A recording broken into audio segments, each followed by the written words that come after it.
Dr. Visser. I'm one of the three co-chairs of this working group. Delighted to see that you have all joined.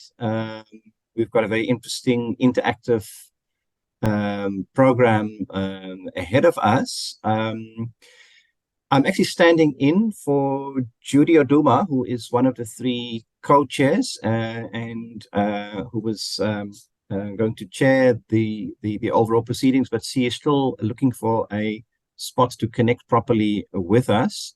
So as soon as she has settled down, I will hand over the chair to her. But in the meantime, I'm just welcoming you in her place, and also on behalf of the third co-chair, Kawala, who is also going to join us shortly. I'm sure we saw her earlier on, but I think the connectivity wasn't there yet. So she, I'm sure, will make another attempt soon and join us for this meeting. So let me just welcome you once again, and special welcome to Jacqueline Mutura, who is taking care of the background logistics, and she's also one of the co-chairs of the gender working group under LPSA, so a trusted hand in managing LPSA working group meetings. She's helping us today, and I'm sure will also make her voice heard. And of course, we welcome Jamie Boax, who is also in the room with us and who will take the floor shortly to talk to us about the Logica updates. And of course, warm welcome to all of you to this meeting. So the program that we have for this afternoon includes a short updates on the Logica project, which Jamie Boax will provide. And then we thought it would be a good idea to start the year's sort of schedule of meetings with a bit of an open discussion on two key topics, namely local government in the face of the crises that we see around us on the continent and elsewhere. And topic number two, decentralization and local democracy. With all the elections coming up across the continent, this is a year with many elections across the continent scheduled to take place. What does all of that mean for local democracy? So those will be quite open-ended discussions where hopefully every one of us will have an opportunity to participate and make our voices heard and share. Rather than our usual format of presentations and Q&A. So hopefully this will make for a very exciting afternoon. But of course, there's always the opportunity to share initiatives, ideas, projects that you're busy with. Put them in the chat. Share what you are working on. Reach out for contacts, inputs. If anything. This meeting really is a meeting of practitioners and scholars all working in the area of local governments and local public service. We are also here to connect with one another and network and make contacts that will help us in the work that we do. All right. With that introduction, can I then hand over to Jamie for an update on the Logica project? And then Judy, as soon as you are ready to take over the chair, please just butt in, and then I will hand over the chair to you. But first, let's listen to Jamie. Good morning, everyone, or afternoon or evening, as the case may be. Here in Washington, it is 6 a.m. So if it's a little bit dark and my voice is a little bit hushed, that might explain it. On the agenda, Nick Travis was promised, so it's a bit of a step down to have me instead of Nick presenting some of the work on the state of local governance institutions in Africa. But unfortunately, Nick was unavailable due to a meeting and asked me to present. Let me see if I can share my screen. And due to the last minute substitution, you will notice that this is not a slick PowerPoint presentation, but rather the sharing of a document.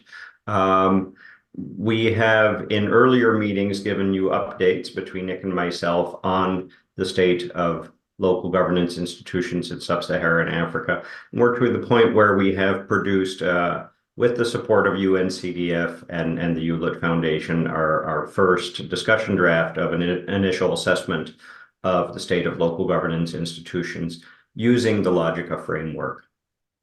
I'll try to take just the 5 minutes allotted, but at the same time, it may inform discussions later in this meeting in terms of local democracy in Africa. As Jaap pointed out, there are going to be a number of consequential elections. And part of the question that we're trying to solve is, if there are elections at the local level, do they matter? Local governments or local governance institutions come in all flavors. And I'll try to zoom in a little bit in the key aspects of the paper. There are local governments where that are highly empowered, and there are local governments that are not so highly empowered. And in fact, the question is, what is a local government? This part of the Logica framework, the intergovernmental profile, focuses very considerably on the institutional nature of local governments and local governance institutions, particularly following the IMF. Are local governments a corporate body with autonomy and authority in the political, administrative, and fiscal dimensions?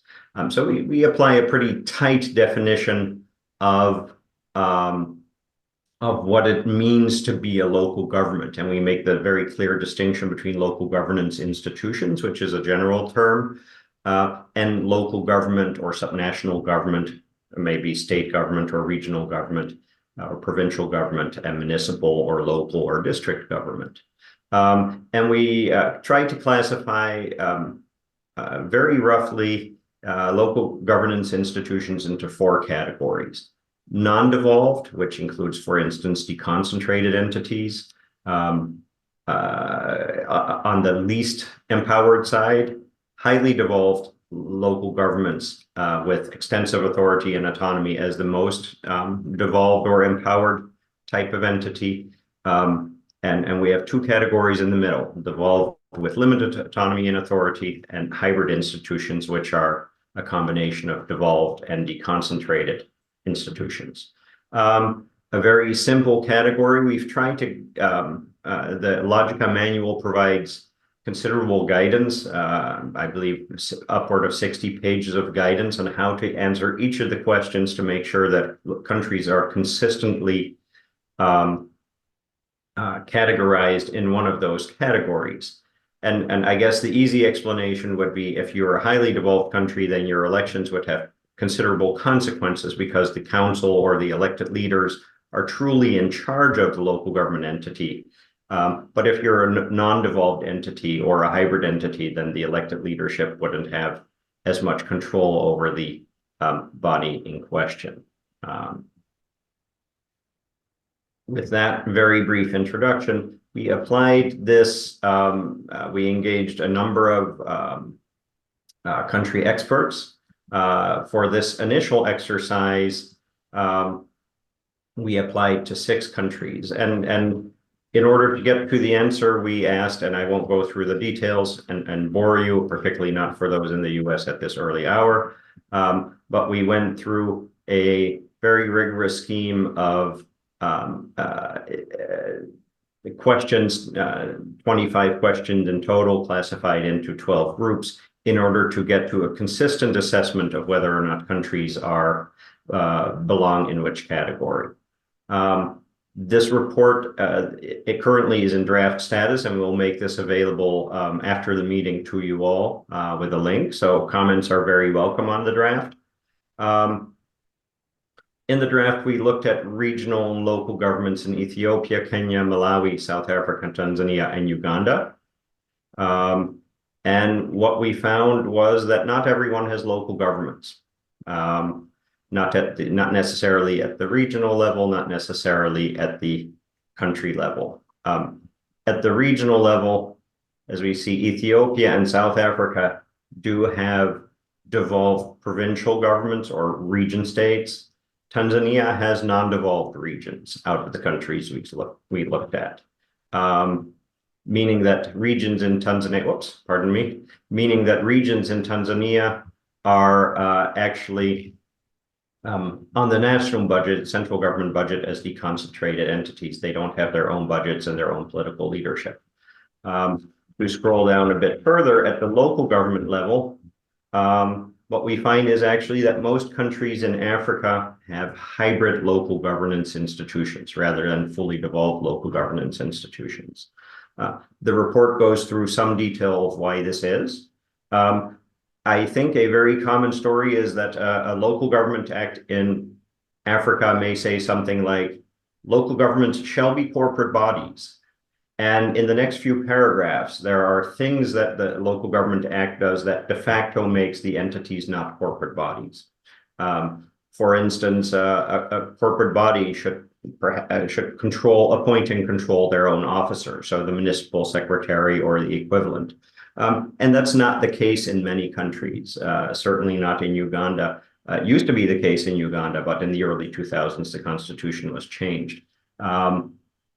A corporate body makes its own budgetary decisions, and in order to have autonomy, you must have make your own decisions.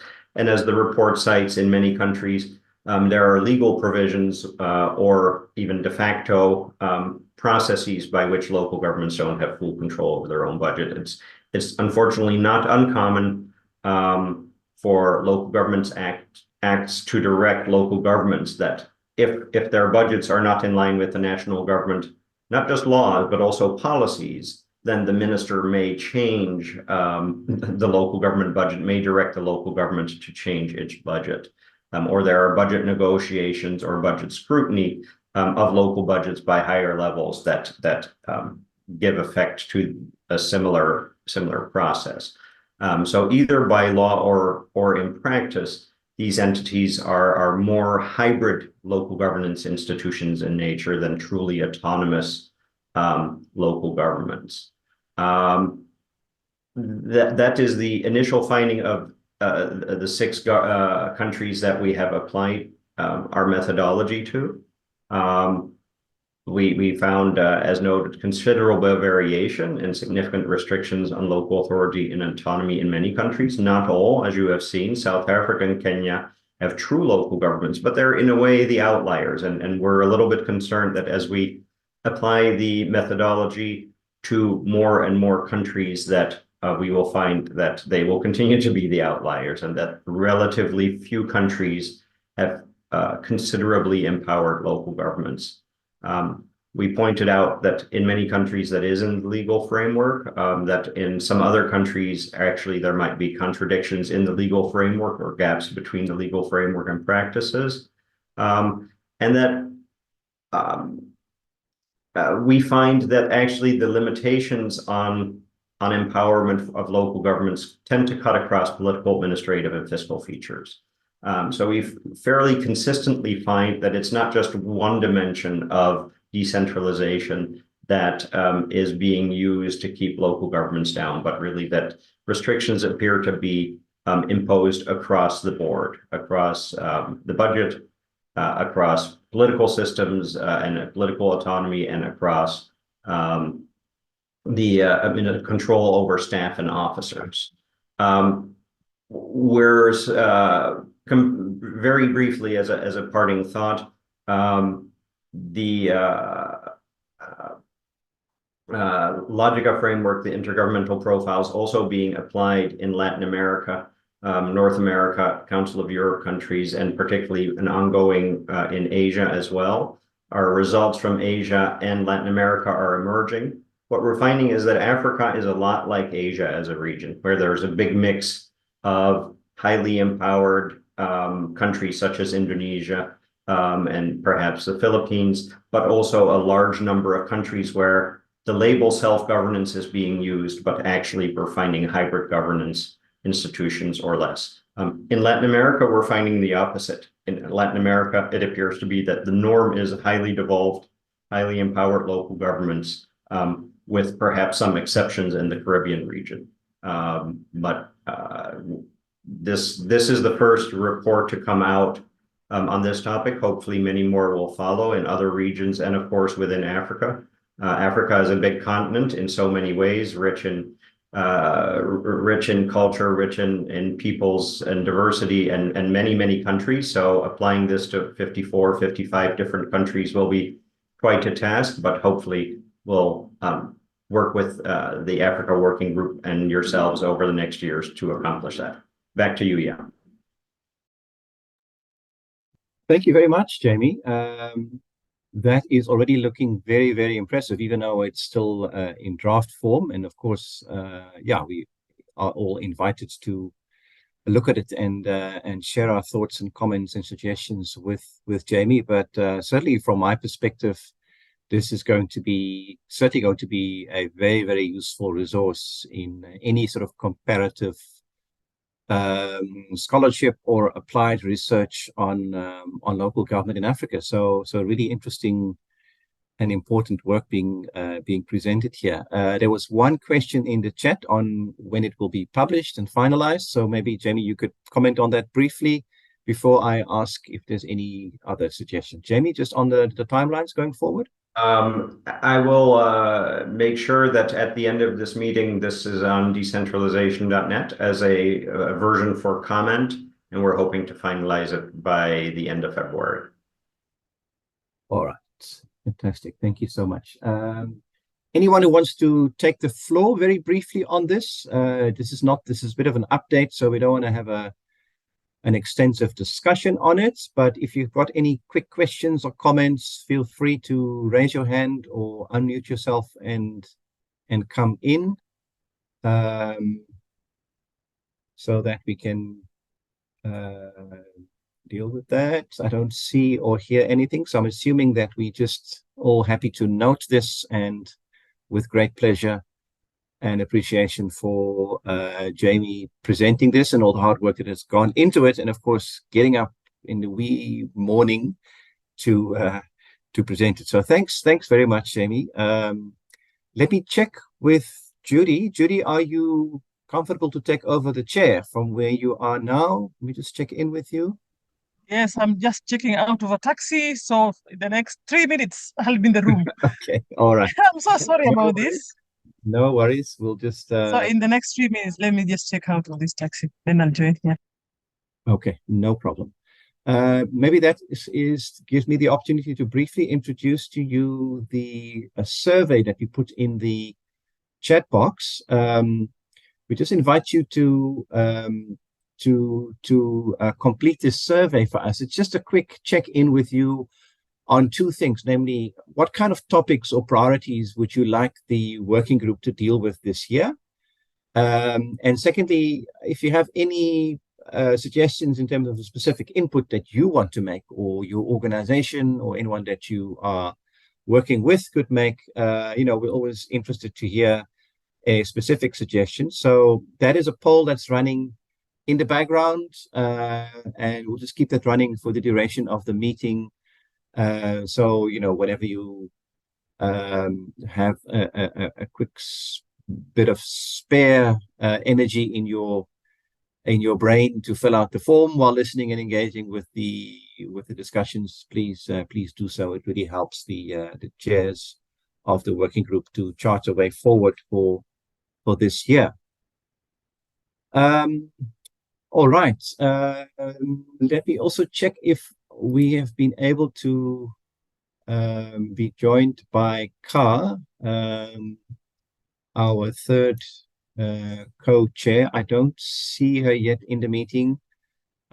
She sent me a message saying that electricity was cut unexpectedly and she's struggling with her connection, but will try to rejoin. Doesn't look like she has succeeded just yet. So that means that I will continue chairing until Judy is ready. And also maybe I can introduce our discussion briefly, which was essentially it was Car was going to introduce this discussion to us, but since she is not able to join, let me let me do that. So what we wanted to do in the remainder of this meeting is have two group discussions where we just want to hear from you your thoughts and experiences around two themes. The first theme is local government in the face of Africa's crises, where we basically note that around 16 countries in Africa are currently experiencing one other form of conflict. From the Sahel to the Horn of Africa, including the Lake Chad Basin, the Great Lakes regions, the Lake Grates region, we have a number of areas on the continent and countries that are experiencing conflicts that's really compromising the well-being and the safety of people that live in those regions. About 150 million Africans, over 10% of the continent's population, are food insecure, is another statistic that stares us in the face. And we're seeing increasingly extreme climate events, floods, droughts, all these things are multiplying and accentuating the issues that I mentioned just now. So there are multiple crises. Africa is not unique in experiencing crises. We see crises across the world, and sometimes it feels like the uncertainty is like a lead blanket over everything, with wars happening many parts of not just the continent, but also elsewhere. And in the midst of all of that, we can ask the question, how is decentralization faring? Are decentralization processes continuing? Are they being slowed? Are they being stopped in the current context? What is the impact of these crises on decentralization processes? And secondly, as countries manage these crises, is this impacting resources for local government? Is the management of these kind of crises, is it drawing resources away from local government? Or perhaps is it pulling resources to local government? Do you see any trends there in your country? And thirdly, are local governments involved in the management of these national crises? How are they implicated? What are their current roles when it comes to disaster management, when it comes to political conflict resolution? What is the role of local government in resolving the crises that we see? What are the strengths and weaknesses of the approaches that you see, particularly looking at the role of local government? So that is group number one, local government in the face of Africa's crises. Then group number two deals with a slightly different topic, which is decentralization and democracy. We mentioned earlier already, both Jamie and myself, that a significant number of countries on the continent, about 37% of countries, will go to elections in 2024.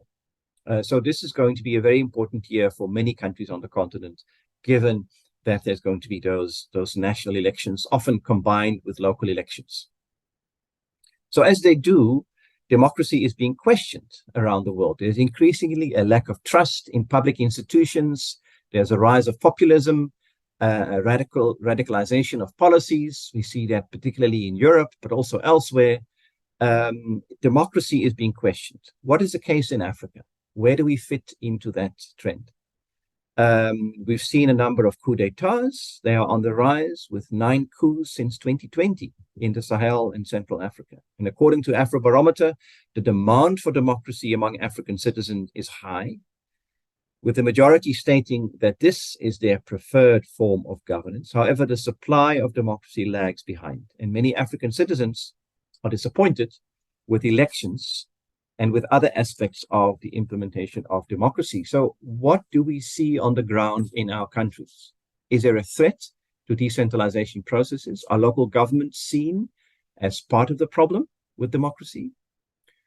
Or perhaps they are part of the solution. Are they seen as offering any hope in enhancing or rescuing even democracy? Do local governments and decentralization processes offer any hope in meeting citizens' needs? And what is the way forward for decentralization and local government in the current context of a large number of elections forthcoming, but also the questioning of democracy? So that is the introduction to the group discussions. Let me just check again whether Car has been able to join us. I still don't see her among the list. So it probably means, Judy, that the two of us would then each chair one of those subgroups, with Car not being able to join. I hope that's okay with you. And That's okay. I'm now seated, so that's fine with me. Thank you so much, Yap. okay, perfect. So let me round up quickly and then just quickly hand over to Judy for a few words before we break into the groups.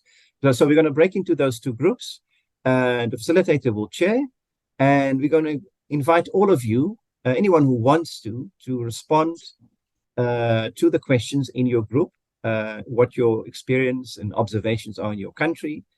We'll have a discussion on that, and see what the impact of that is for the work of this working group. What does it mean for the work that we do, what we want to do for the rest of the year? And then come back into plenary, and then the facilitator will share the observations of the group with the rest of us. All right, I think I've already said a lot, and maybe I should stop talking, and we all take over this meeting in a participatory format. But before I do that, let me just hand over to Judy, formally hand over the chairperson's hammer to Judy, and then Judy can take it from here. Over to you, Judy. Thank you very much, Yap, and thank you for standing in for me. I was hoping my meeting would end very, very early, but it took some time and I had to shuttle to the hotel.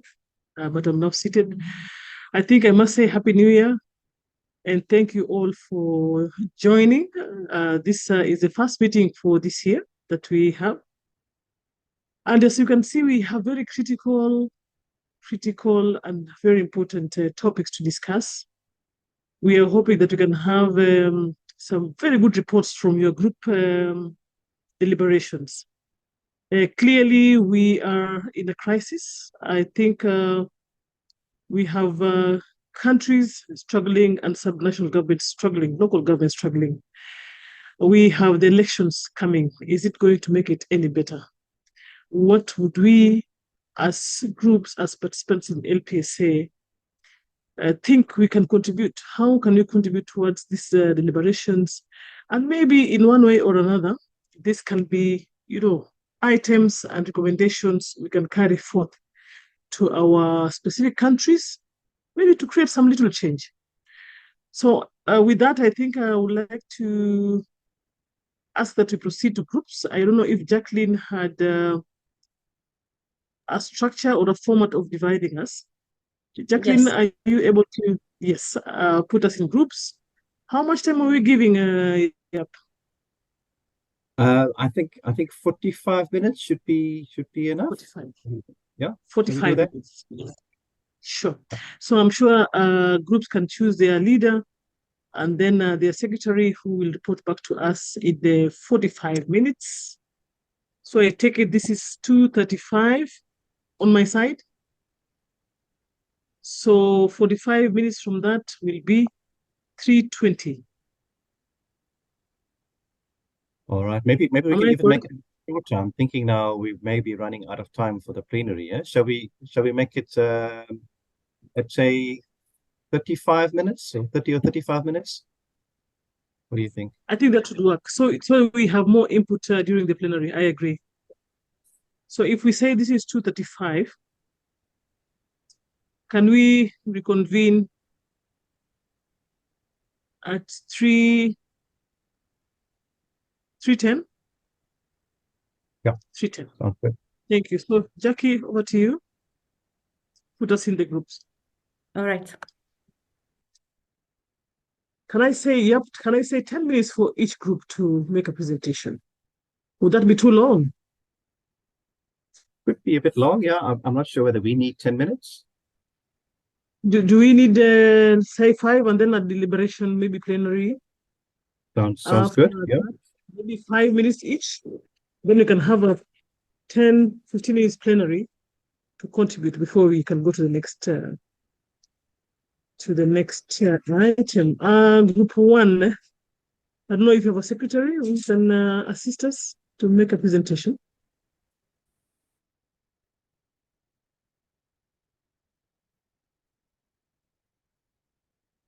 Judy, was our group 1 or 2?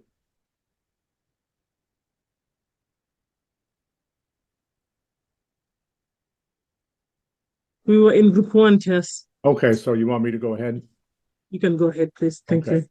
Sure. We had 3 questions. Our decentralization process is slowed or stopped in the current context. That context being crises, conflict, food insecurity, climate, etc. The second question, as countries manage crises, is this impacting resources of local governments? And third, are local governments involved in the national crisis management? What are their current roles, strengths, and weaknesses of the current approaches? We had people in our room from Kenya, Cameroon, Nigeria, Zambia, and Ghana.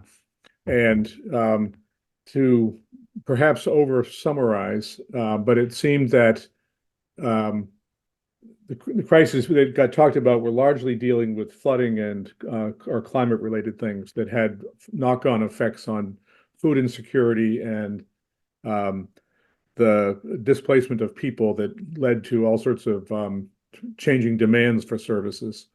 But I think in every country, the effect on local governments that don't have many resources and certainly not many reserves was that existing services got impacted as money and staff, I presume, got diverted to deal with the various manifestations of the crises.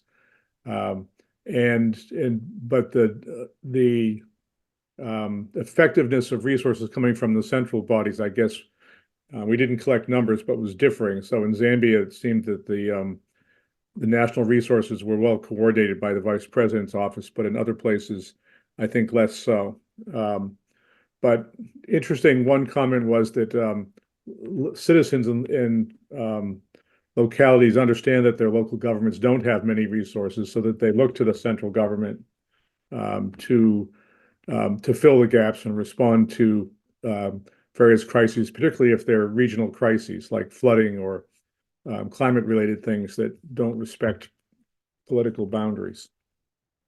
I guess I'm looking at the notes I was taking. I think that's a very general summary, but if others in the group want to either correct or amplify my summary, please go ahead. Thank you very much, Chas. I think if there's anyone in the group who would like to contribute to that presentation by Chas. Did he exhaust everything? Judy, I think this topic could be a subject of a 3-day conference if we were all together. But in the short time, I think we probably hit the high points. My experience in other parts of the world are that local governments in Africa aren't alone in suffering this sort of challenge in the face of crises. I'm thinking about Nepal and India, other places I've worked recently. All right. Thank you. Thank you very much, Chas. But I realize even the form of decentralization somehow plays a role in determining how local governments react or respond to specific crises. You realize that where, for example, Ghana, the decentralization, the concentration really gives, of course, the national government an upper hand. But even where we have, for example, devolution in Kenya, and then much as the county governments receive some allocation, in terms of crisis, the national government still has to come in. So that, in a way, then speaks a lot on decentralization. So I don't know who else has a question. If not, I would like to give it to group 2. Can we listen to you?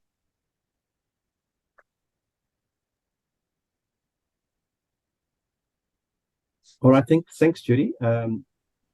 So I will give feedback on group 2, which is a bit I realize now, counterintuitive, because we were a group on local democracy, but we didn't democratize the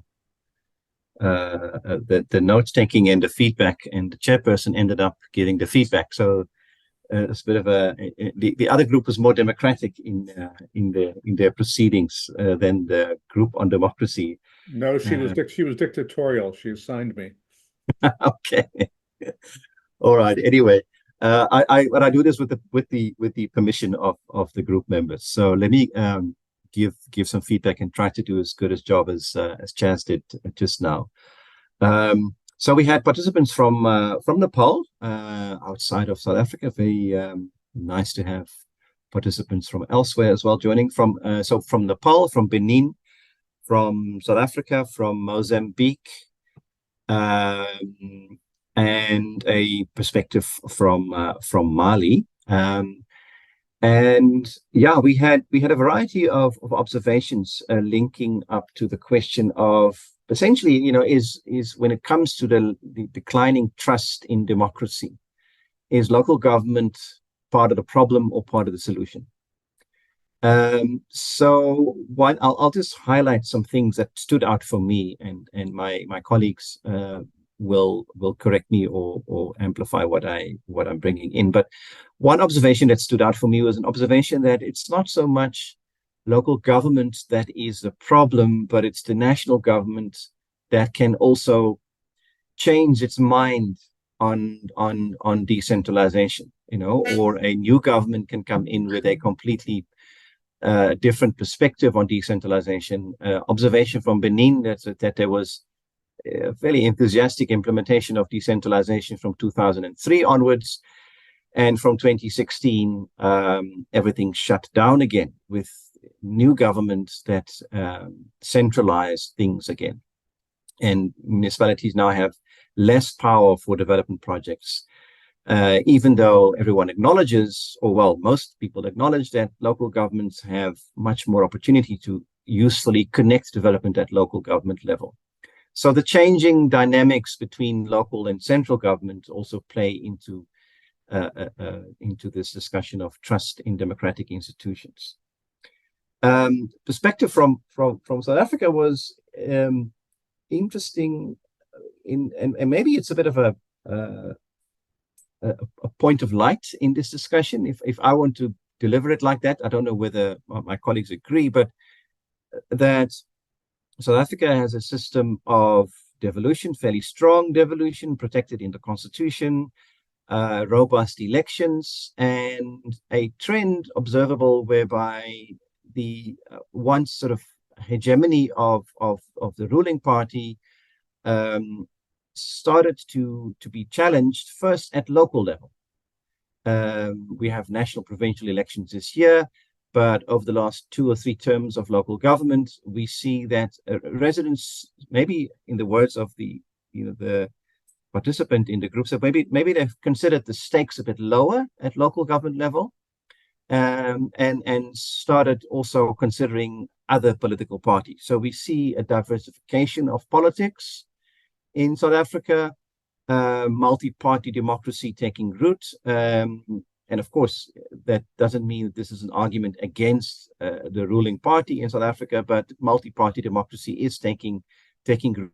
Decentralization has played a role in that. At the same time, there's also serious problems at local level, and a lack of satisfaction and trust with the performance of local governments, also those that that have been voted in, or that have elected leadership that doesn't adhere to the ruling party's dictates. So fascinating insight from South Africa. The interesting thing that I picked up from the conversation we had about Mozambique is that Mozambique had local government elections last year in October, much anticipated local government elections for an expanded number of local governments from 55 to 65. However, the elections were, by all accounts, problematic, and the results were also not accepted by many in Mozambique. And essentially, there's now a serious question about the legitimacy of those elections.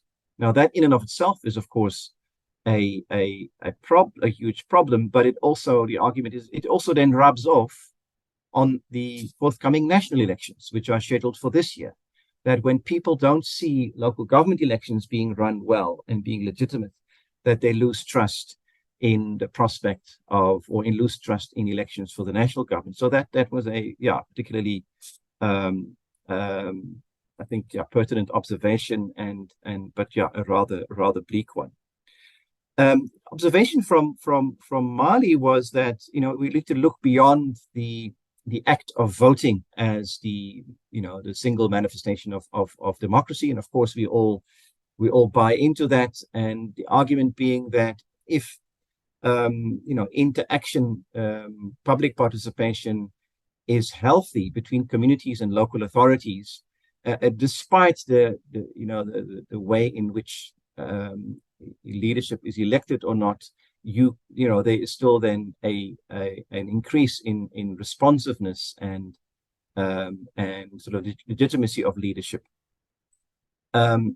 So it goes beyond the act of voting. However, the rider is also, if that sort of public participation and engagement with communities is not genuine, in the sense that it's just about involving communities and residents for the sake of it, and not actually following through on delivering on the projects or the promises or the priorities that were identified in that exercise, then that has a very damaging effect again on the trust that citizens may have in those institutions or the democratic processes that resulted in the leadership. So another important observation then. And from the poll came the observation that the systems may be there, the rules and the regulations and the autonomy and the electoral systems and even the elections may be there, but if the quality of leadership and the caliber of leadership is lacking, and if candidacy for elected leadership is really something that is not an open process, and that is completely dominated by political parties who select candidates for leadership on the basis of not merit but purely political allegiance, then those well thought through systems and procedures and autonomy and elections may not actually produce legitimate government institutions that really take the priorities of communities seriously and focus on service delivery and development. So it was a mixed bag of inputs. Overall, a bit of a bleak picture, but a very nuanced, I think, set of comments that I hope are useful for the discussion. And of course, my colleagues, if there's anything you want to add or correct, please feel free to do so. Otherwise, I hand back to Judy. Thanks, everyone.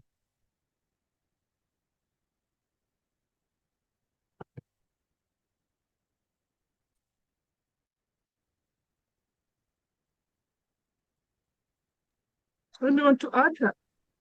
Looking at your colleagues, I don't know.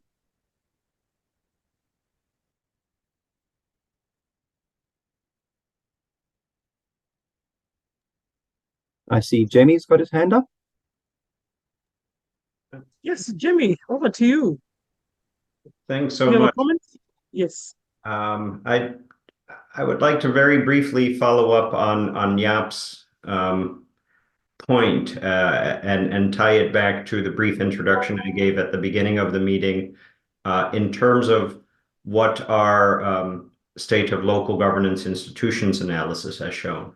And that seems to be resonating quite a bit with the remarks he just made about true devolution or true empowerment and who makes decisions. It seems to, from the work Nick and myself and others have done, it seems that the traditional model of decentralization in Africa was one of bottom-up planning, but top-down decision-making.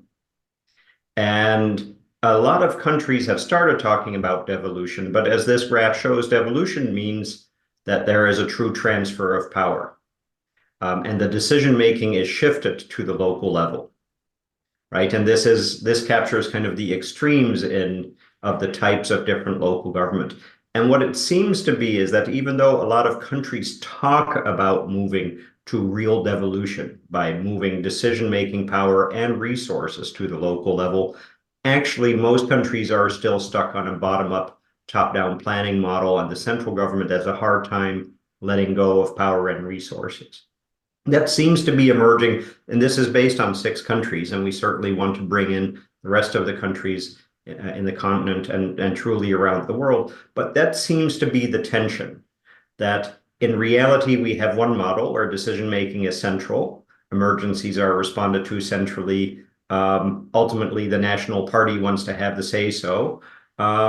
Even though in public and in writing and in party manifestos, we are all saying we want devolution.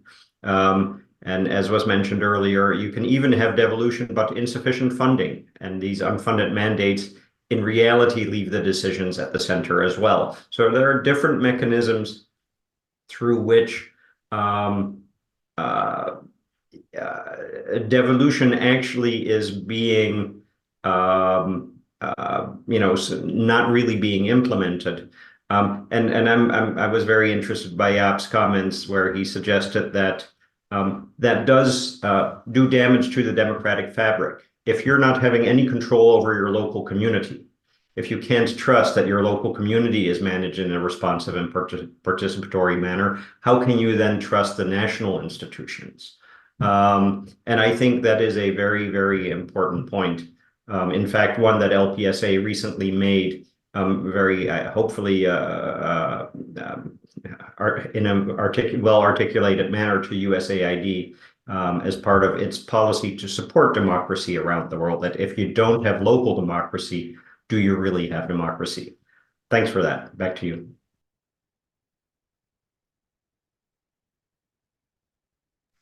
Quite insightful, Jamie, and also thank you for actually bringing this up again. A key of among us this and what I see running here is the issue of trust. That really, if you don't do it right, then it will still remain a trust issue, a legitimacy issue.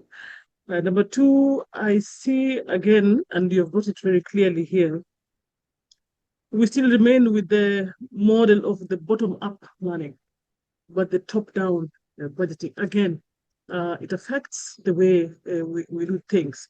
But key among us, what you've actually stated, Jamie, is around decentralization and the model of devolution. Yes, we can claim we have decentralization, devolution, but then with no funds, this still remains, implementation of devolution still remains a challenge. So I think with that, I don't know whether there's any other. Jaap, did you have any other contribution, or can we move to the next agenda? And thank you all for very good deliberations. Thank you, Jackie, for recording this. I think it will be put together for sharing. Do you have any other biting issue? Nothing from my side, Judy. Thank you. So could we go back to the agenda? I know we only have now about 32 minutes. Maybe we can bring it up again. Did I miss anything? There's just the AOB at the end of the agenda, and I think maybe Jacqueline wants to quickly take the opportunity to share something. Sure. Jackie, over to you. Thank you, Jaap. Sorry, just 2 minutes. Sure. Just 2 minutes. Thank you, Jaap and Judy. I just wanted to give 2 quick updates. Actually, one is an update and another is a request to the members of this working group. LPSA is preparing to launch a project in Kenya and Ghana, and we are calling this project Localizing Women's Economic Empowerment in Africa. We will engage with global and regional and national partners, as well as local partners, over the next 2 years to promote the funding, the adoption, and the implementation of intergovernmental policy solutions for women's economic empowerment. And this, we will be focusing on women's access to affordable and safe childcare services within the two countries. Just as a point of information, I am one of the co-chairs for the LPSA Women's Empowerment and Gender Equality Working Group. That's why I'm bringing this to you. But essentially, in the project, LPSA will function as a convener and a catalyst by working with local governance experts, local governance actors, women's rights organizations, childcare advocates, researchers, and civil society organizations. So what we are doing is, because a lot of these actors are working in silos and apart from each other, we want to convene them together to address this issue of access to affordable and safe childcare, which is one of the key barriers to women's economic empowerment. We will bring these actors together to develop and advocate for local level women empowerment, economic empowerment interventions through improved multi-level governance in policy making and implementation. And part of that is LPSA has been developing an assessment framework. We are calling the Mood Assessment Framework. You can find this on our website. Mood here standing for multi-level governance as an opportunity and an obstacle to development. And essentially for this project, we are looking at women's economic empowerment.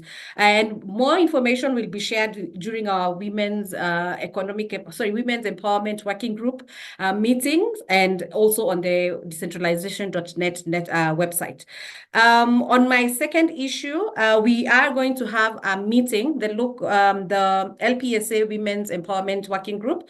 We are having our next meeting on 25th February, and we are looking for initiatives or examples of local governments working in gender responsive service delivery. So we are asking ourselves, does gender responsive service delivery actually work? Does it actually lead to women's empowerment and gender equality? So we are looking for case studies, and we're really looking for evidence-based examples. Really, do you have evidence that it does not work, or do you have evidence that it does work? Do you have any examples of initiatives or case studies that you've come across that you have probably implemented or you have probably come across? So if you do, please reach out to me at Jacqueline@decentralization.net. I will post the email address in the chat, Jacqueline@decentralization.net. If you have any of these case studies, please reach out to me, and we will be very happy to have you in our working group, sharing your experiences and your knowledge. Thank you so much, Yap and Judy. Back to you. Thank you. Thank you very much, Jacqueline, for that very quick update. I hope we have all captured the date, February 25th, and there's already 28th, sorry. Thank you for the correction. And there's already a link that has been shared for registration. I think it's very good to prepare, in case you have a paper. What I can say is we still are struggling with the issues of women, not even women in decision making, but women in service delivery are quite an important topic. So let's try to see if we can be able to join Jacqueline or prepare a paper for contribution on that day. Do you have any other update, Jamie? I'm looking at you, and I'm also looking at Diab, my co-chair. Or can we go to AOB? Nothing from my side, so I think we are good. Thank you. Any other business, colleagues?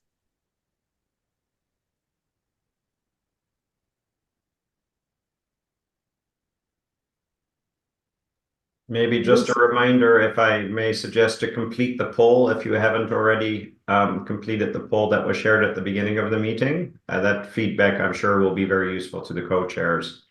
But if you haven't already, I think that poll will remain online for 24 hours, if I'm not mistaken. Thank you. Thank you, Jamie. Thank you, Jamie. And I think we have, yes, 24 hours. That's good. So if there is no other business, I'm checking around. I don't see any hand up. But I remember there was a request to share your document once it's complete, Jamie. I put the link to the document in the chat. I can put it again so that it's at the bottom. Yes. And no doubt in the near future, we will post it online as well. Yes, thank you. Thank you very much. So can I say thank you very, very much for this wonderful session.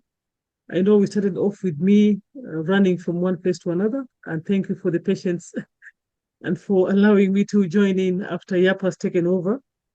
I would like to now give my co-chairs. I don't know if Kai is now here. If not, I will give it to Yap to just give a word and finalize for us. Thank you very much for the session. Thanks, Judy. I'll just concur with your closing comments. And I don't want to stand in between you and the rest of your day or morning or evening. So also from my side, this has been a wonderful meeting, well attended, really impressive. Thanks for being with us. And yeah, see you at the next meeting. Everybody be well. Thank you. Thank you. All the best in your specific activities and tasks. And see you in the next meeting.